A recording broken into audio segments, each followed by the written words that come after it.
Now, you might not have a literal compost pile in your backyard, but I bet all of us have a compost pile in a figurative sense. Things that feel unpleasant or stinky, things we would just as soon get rid of. And so we pile it up, perhaps in some place in our lives. I don't know what's in your compost pile. Maybe it's a cumulative effect of living with COVID, being isolated, being unsure, being afraid, being uncertain about the future. Maybe you're a college student and your plans for either your first semester or your continuing semesters at college have just been turned upside down.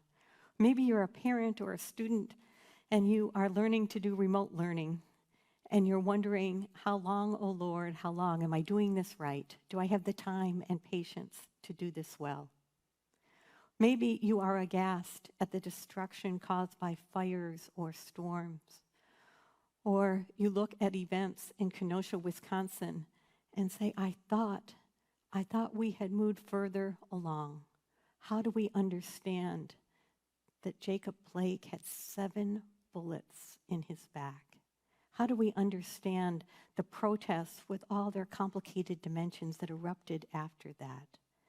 All these things can be part of our compost pile.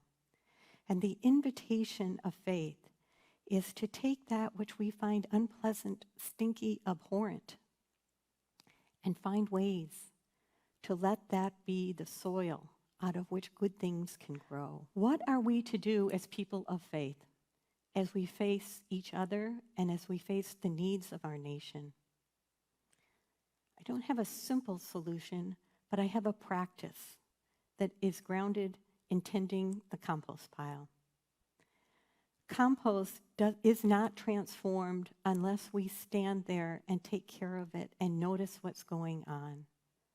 One way to live into this scripture, one way to be grounded in humility, is to notice what's in our compost pile. To notice that there are tendencies in ourselves to be filled with rage. And how do we let the presence, the air of God's Spirit enter that? We stay by the compost pile. There is something about being steadfast and showing up and realizing that there is a need in front of us.